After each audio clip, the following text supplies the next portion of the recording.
नमस्कार दोस्तों, मैं डॉक्टर आकाश कोटनाला। इस लेक्चर में हम उपनिषदों का संपूर्ण परिचय जानने वाले हैं, जिसके अंतर्गत हम जानेंगे उपनिषद क्या हैं, उपनिषदों की संख्या कितनी है, उपनिषद शब्द का तात्पर्य क्या है, मुख्य उपनिषद कौन कौन से हैं। इन सब विषयों के ऊपर हम यहाँ पर चर्चा करने वाले हैं। आपको बता दूं, उपनिषद श्रृंखला का यह प्रथम लेक्चर है। आगे के लेक्चर्स में आपको अन्य उपनिषदों के बारे में पढ़ने को मिलेगा, सीखने को मिलेगा।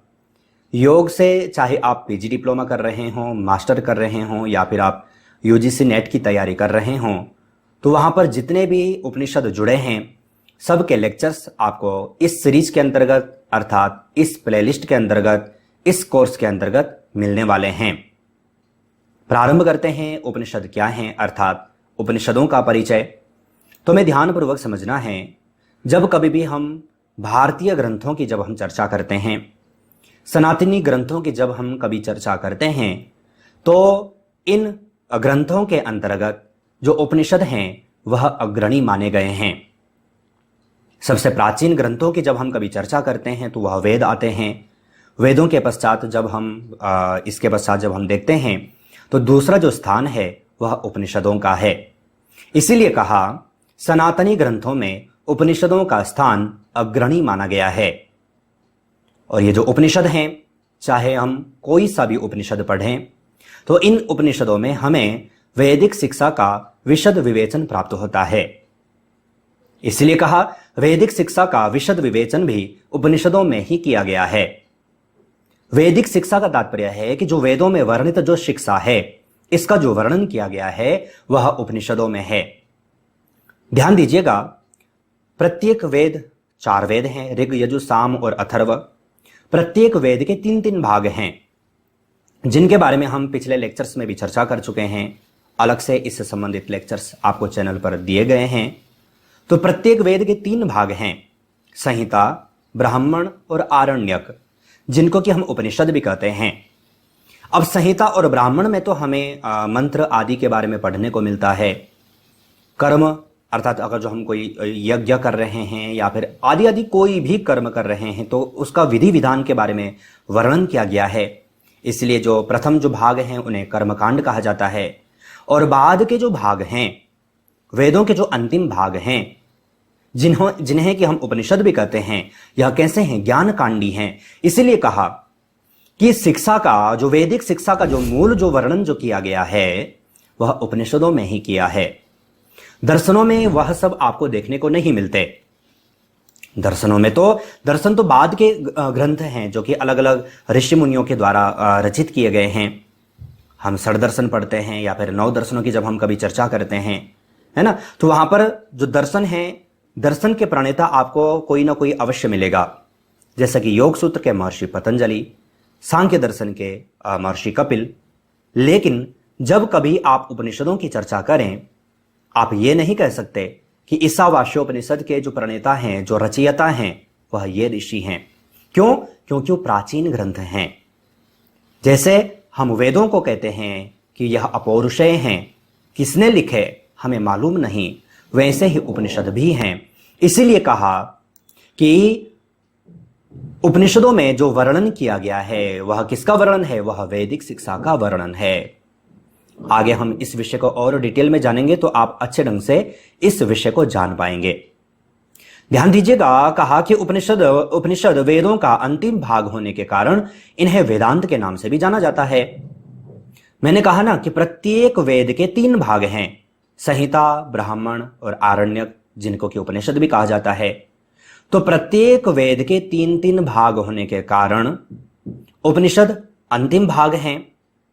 इसलिए उपनिषदों को वेदांत भी कहा जाता है। वेदांत का तात्पर्य है वेदों का अंत अर्थात वेदांत।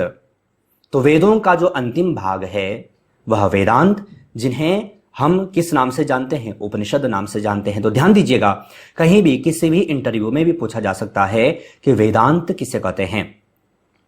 एक वेदांत तो हम दर्शन में पढ़ते हैं, जिसके प्रणेता महर्षि बादरायण जी हैं, और एक वेदांत हम उपनिषदों को भी कहते हैं। तो ध्यान दीजिएगा, दोनों को आपको ध्यानपूर्वक समझना होगा।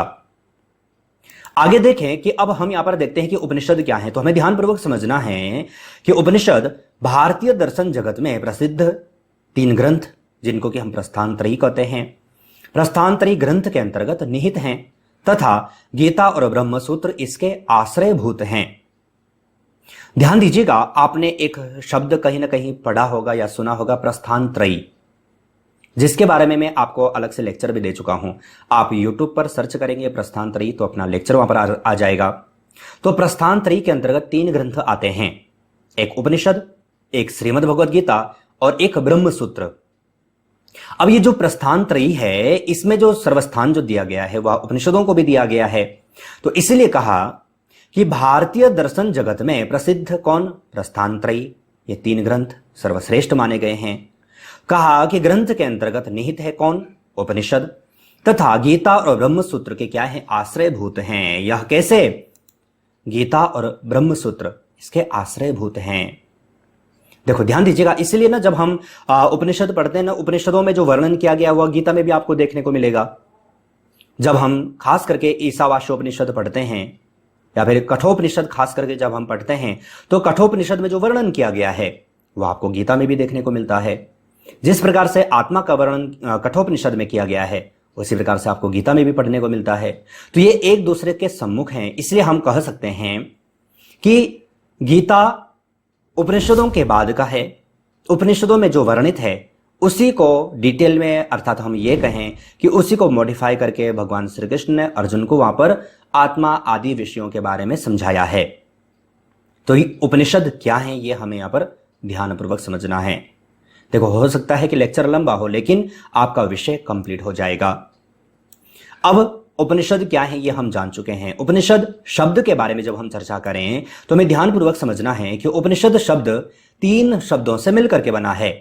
एक है उप, एक है निह, एक है सद। तो इन तीनों शब्दों से मिलकर के बना है कौन? उपनिषद शब्द, जिसका तात्पर्य क्या होता है? गुरु के निकट श्रद्धा पूर्वक बैठना। उप का तात्पर्य होता है निकट, निह का तात्पर्य होता है श्रद्धा पूर्वक, और सद का तात्पर्य होता है बैठना। तो निकट श्रद्धा पूर्वक बैठना। अब किसके निकट आप श्रद्धा पूर्वक बैठेंगे?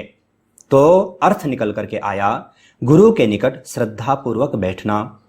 किसके लिए बैठना? ज्ञान प्राप्ति हेतु। इसलिए आप किसी भी उपनिषद को पढ़ोगे ना, तो वहां पर किसी भी विषय को समझाने के लिए वहां पर गुरु शिष्य परंपरा का वर्णन है। कोई ऋषि या फिर कोई महर्षि, कोई ऋषि किसी महर्षि से प्रश्न करते हैं या फिर कोई शिष्य गुरु से प्रश्न करता है।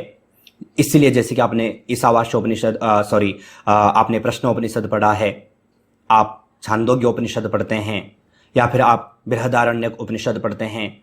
तो ये सब उपनिषद कैसे हैं? प्रश्नों के ऊपर हैं। कोई प्रश्न करते हैं, दूसरा व्यक्ति अर्थात कोई दूसरा मुनि, कोई उनके गुरु उन प्रश्नों का हल कर रहे हैं। तो इसलिए कहा कि जो उपनिषद हैं, उपनिषद का तात्पर्य क्या है? गुरु के निकट श्रद्धा पूर्वक बैठना। किस हेतु? तो ज्ञान की प्राप्ति हेतु। इसलिए आपको प्रत्येक उपनिषद में आपको ज्ञान के ही बारे में वर्णन होगा, खास करके आत्मा ब्रह्म जगत के बारे में ही चर्चा की गई होगी। इसलिए तो हम उपनिषदों को ज्ञान कांड भी कहते हैं। तो गुरु के निकट श्रद्धा पूर्वक बैठना ज्ञान की प्राप्ति हेतु, यह उपनिषद शब्द का तात्पर्य है। कहीं पर भी आपको पूछा जा सकता है, आपको ध्यानपूर्वक समझना है। आप इस कोर्स के अंतर्गत ये लेक्चर देख रहे हैं, उपनिषद कोर्स के अंतर्गत आप ये लेक्चर देख रहे हैं। आपको पीडीएफ के माध्यम से भी वहां पर समझाया गया है। आप प्रत्येक उपनिषद का पीडीएफ देखिएगा, समझिएगा, आपका विषय अच्छे ढंग से कंप्लीट हो जाएगा। आपने जिस हेतु भी यह कोर्स परचेस किया होगा, आपका विषय अच्छे ढंग से कंप्लीट होने वाला है। आगे देखें, उपनिषदों के अन्य नाम देखें। उपनिषदों को अन्य नामों से भी जाना जाता है, जैसे कि ब्रह्म विद्या। उपनिषद को हम ब्रह्म विद्या भी कहते हैं, क्योंकि ब्रह्म के बारे में यहाँ पर वर्णन हमें प्राप्त होता है। आत्मविद्या, उपनिषदों में हमें आत्मा के विषय में वर्णन प्राप्त होता है। कठोपनिषद आदि जब हम पढ़ते हैं, मुंडकोपनिषद आदि जब हम पढ़ते हैं, खास करके जब हम बृहदारण्यक उपनिषद पढ़ते हैं, आत्मा परमात्मा का वर्णन यहाँ पर किया गया है ना। अध्यात्म विद्या, योग विद्या, तो उपनिषद, प्रत्येक उपनिषद में आपको योग के बारे में पढ़ने को मिलेगा ही। ऐसा कोई भी उपनिषद नहीं है जिसमें वो योग का वर्णन न किया गया हो।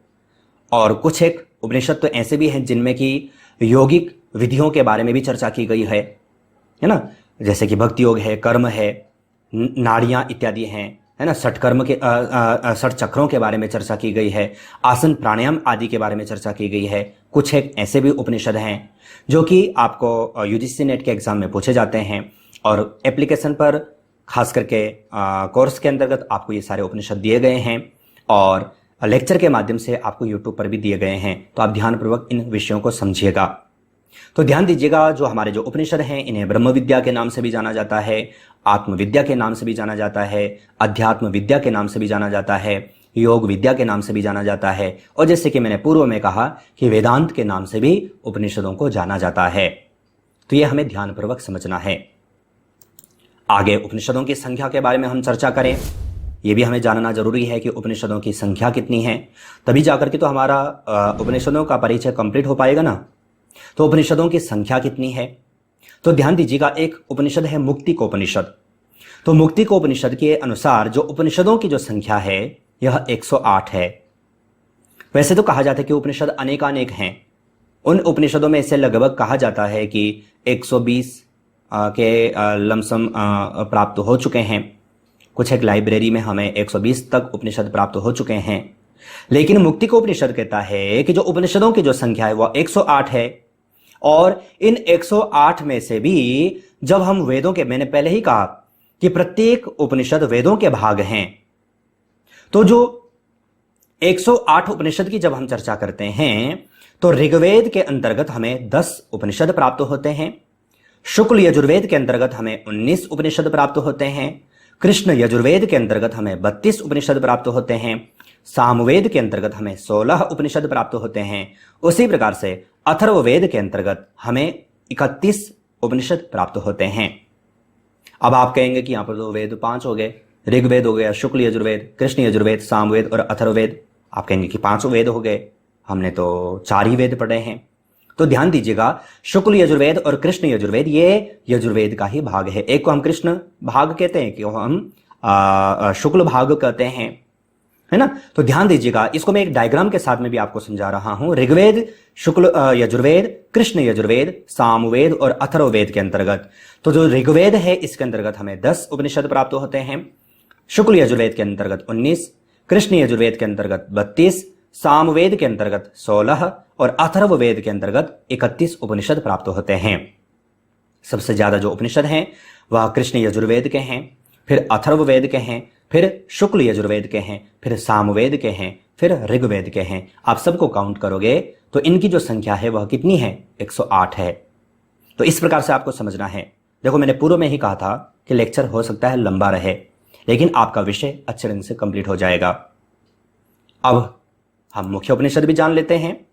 मुख्य उपनिषद कौन कौन से हैं 108 में से, तो ध्यान दीजिएगा, ईश, कैन, कठ, प्रश्न, मुंडक, मांडुक्य, ऐतरेय, तैतरीय, छांदोग्य और बृहदारण्यक। ईश, कैन, कठ, प्रश्न का तात्पर्य है ईशावास्योपनिषद, कैनोपनिषद, कठोपनिषद, प्रश्नोपनिषद, मुंडकोपनिषद, मांडुक्योपनिषद, ऐतरेय उपनिषद, तैतरीय उपनिषद, छांदोग्य उपनिषद और बृहदारण्यक उपनिषद। ये 10 उपनिषद मुख्य माने गए हैं 108 में से। अब आप कहेंगे कि ये मुख्य क्यों माने गए? इसलिए माने गए क्योंकि इन उपनिषदों के ऊपर हमें आद्य गुरु शंकराचार्य जी के भाष्य प्राप्त होते हैं। जो हम शंकराचार्य जी के बारे में हम पढ़ते हैं, शंकराचार्य जी की जीवनी हम देखें, आपको वेबसाइट पर दिया गया है, जिन्होंने कि 4 मठों की स्थापना की, हमारी सनातन संस्कृति का जो पुनर्जागरण जो किया है, वो कौन है? आद्य गुरु शंकराचार्य जी। इन्होंने इन 10 उपनिषदों के ऊपर अपने भाष्य लिखे हैं। इसलिए ये जो उपनिषद हैं इनको मुख्य उपनिषद की श्रेणी में माना गया है और इन उपनिषदों में सर्व अग्रणी जो उपनिषद है वह ईशावास्योपनिषद है। तो ये सब विषय हमें यहां पर ध्यानपूर्वक समझने हैं। आशा है आप समझ भी चुके होंगे। मुझे नहीं लगता कि इससे संबंधित प्रश्न आपके मन में अब कोई भी हो। फिर भी कोई प्रश्न है तो आप एप्लीकेशन पर जाएं। आप एप्लीकेशन पर यह लेक्चर देख भी रहे होंगे। कोर्स के अंतर्गत आपको पीडीएफ दी गई है, आप उसे पढ़ें, समझें और अपने क्वेश्चन हल करें। साथ ही आपको टेस्ट सीरीज भी दी गई है, आप अपने डाउट क्लियर करें। फिर भी कोई प्रश्न रहे तो आप चैट सपोर्ट पर जाकर के अपना प्रश्न रख सकते हैं। साथ ही आपको बता दें कि कुछ एक प्रश्न आपको यहां पर दिए गए हैं। अगर आप चाहें तो इन सभी प्रश्नों के सही आंसर आप वीडियो के कमेंट बॉक्स में भेज सकते हैं। प्रथम प्रश्न आपको दिया गया है, निम्नलिखित में से मुख्य उपनिषदों की संख्या कितनी है? अभी हमने इस विषय पर चर्चा भी की। आप सही आंसर छांट करके वीडियो के कमेंट बॉक्स में भेजिएगा। ऑप्शन है 10, 18, 108, कोई नहीं। सही आंसर जरूर भेजिएगा। दूसरे प्रश्न की ओर चलें। उपनिषद श्रृंखला में निम्नलिखित में से प्रथम उपनिषद है? कठोपनिषद, केनोपनिषद, ईशावास्योपनिषद या फिर मुंडकोपनिषद? सही आंसर क्या है छांट करके वीडियो के कमेंट बॉक्स में भेजिएगा। तीसरे प्रश्न की ओर चलें। निम्नलिखित में से उपनिषदों का एक अन्य नाम है? योग विद्या, अध्यात्म विद्या, वेदांत या फिर ये सभी? सही आंसर क्या है छांट करके वीडियो के कमेंट बॉक्स में भेजिएगा। साथ ही आपको बता दें कि आपको इसी प्रकार से कई सारे लेक्चर्स कोर्स के माध्यम से योगा एजुकेशन हब एप्लीकेशन पर दिए गए हैं। आप यहां पर जाएं। साथ ही कई सारी ई बुक्स भी आपको दी गई हैं। आप अधिक जानकारी के लिए चैनल पर जाएं या फिर एप्लीकेशन पर जाएं। आपको और भी कई सारे कोर्स यहां पर आपको मिल जाएंगे। आप किसी भी एग्जाम की तैयारी, खास करके यूजीसी नेट की तैयारी, मास्टर की तैयारी आप आसानी से कर पाएंगे। नेक्स्ट चौथे प्रश्न की ओर चलें। निम्नलिखित में से सामवेद की कितनी उपनिषदें हैं? 10 हैं या फिर 16 हैं या फिर 18 हैं या फिर 20 हैं? तो सामवेद की कितनी उपनिषदें हैं आपसे पूछा गया है। सही आंसर छांट करके वीडियो के कमेंट बॉक्स में भेजिएगा। आशा है यह लेक्चर आपके लिए यूजफुल रहा हो। अगर यूजफुल था तो आप वीडियो को लाइक जरूर कीजिएगा। इस लेक्चर में इतना ही। अन्य लेक्चर्स के साथ आप सभी से पुनः मुलाकात होगी, लेकिन तब तक आप अपना और अपनी फैमिली का बहुत ख्याल रखिएगा। बाय।